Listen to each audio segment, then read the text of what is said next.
जय Shriram. Hello मित्रांनो, मी राम आणि स्वागत आहे तुमचं एका नवीन ब्लॉग मध्ये. तर आता आम्ही कृष्णेश्वरचं दर्शन करून भद्रा मारुतीकडे निघाला आहेत आणि भद्रा मारुती कृष्णेश्वर इथून फक्त 2 ते 3 किलोमीटरच्या अंतरावर आहे. भद्रा मारुतीला आलेले आहेत मित्रांनो आणि आता बसमधून उतरलात. हा तर मित्रांनो, आता आम्ही आपल्या कृष्णेश्वरहून भद्रा मारुतीला आलात. तर आता चाललात भद्रा मारुती मंदिराकडे. आज रविवार असल्यामुळे खूप गर्दी असणार आहे. चला जाऊया, करू दर्शन आपण. मित्रांनो, जे आपल्याला समोर दिसत आहे ते आहे हे पवित्र स्थळ भद्रा मारुती मंदिर. श्री राम भक्त हनुमानांचे हे पवित्र मंदिर महाराष्ट्र राज्यातील छत्रपती संभाजीनगर जिल्ह्यामधील खुलताबाद येथे स्थित आहे. हे मंदिर कृष्णेश्वर ज्योतिर्लिंगापासून अवघ्या 3 ते 4 किलोमीटरच्या अंतरावर आहे. जागृत असा नवसाला पावणारा मारुती म्हणून सुद्धा भद्रा मारुतीची ख्याती सर्वत्र आहे. हनुमान जयंती आणि रामनवमीला येथे भव्य यात्रा असते.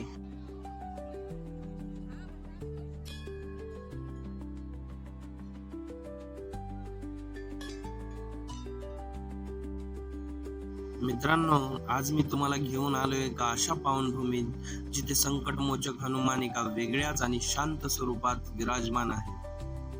जय श्रीराम.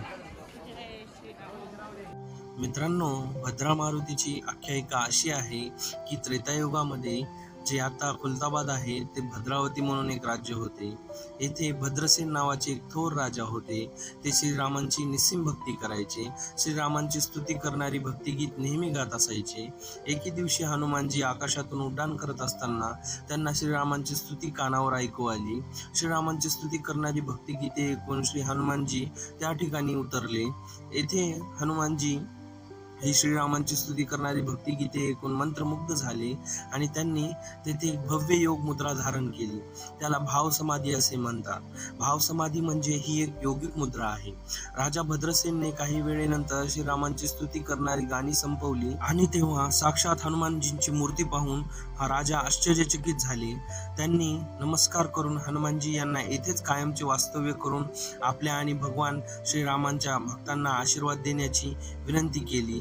अशा रीतीने हनुमानजी भद्र म्हणजे शांत मुद्रेत येथे भक्तांना आशीर्वाद देण्यासाठी कायमचे वास्तव्य करत आहेत आणि इथे आपले कल्याण करण्यासाठी सदैव ते आपल्या पाठीशी आहेत. या मंदिराच्या गाभाऱ्यात पाऊल ठेवताच एक वेगळी शांतता आणि सकारात्मक ऊर्जा जाणवते. भक्तांच्या पाठीशी खंबीरपणे उभा राहणारा हा महाबली इथेच मात्र अगदी शांत रूपात विसावला आहे. नीलांजनम समाभासम रविपुत्रम यमाग्रजम. मित्रांनो, असे म्हणतात की सूर्यपुत्र शनिदेवाच्या केवळ दर्शनाने मानवी जीवनातील अनेक संकटे दूर होतात. भद्रा मारुतीच्या या पवित्र परिसरात असलेले हे शनी मंदिर भाविकांचे एक मोठे श्रद्धास्थान आहे. न्यायाची सावली, भक्तांची माऊली, जिथे कर्मफळाचा हिशोब होतो अशा सूर्यपुत्र शनिदेवाच्या दारी दर्शन घेऊन आज मनाला एक वेगळीच शांतता लाभली. शनिदेवांना तेल चढवून मी फेरी मारायला मागे आलो असता मला तिथे एक महादेवांची पिंड दिसली.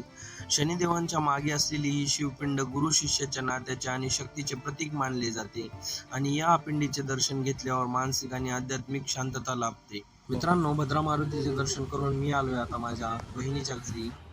आता इथे फ्रेश वगैरे होऊन आता आम्ही बाहेर जाणार आहे.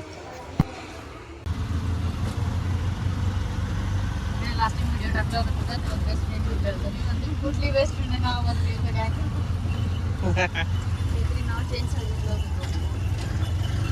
ऐकून घेतलं कधी. चला तुम्ही चला, लेडीज फर्स्ट. हे बघा नंदन भाऊ या.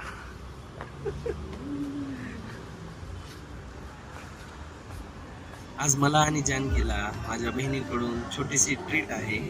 खूप वर्षानंतर कॅफेमधली कोल्ड कॉफी पिली आणि ती पिऊन 7 वर्ष वापस कॉलेज लाईफमध्येच गेलो मी. घे काळजी मग.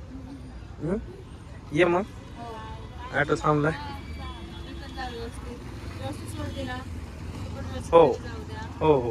अजून काय आदेश? चालते.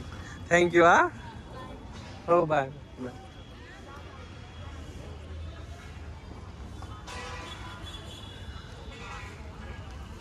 चला.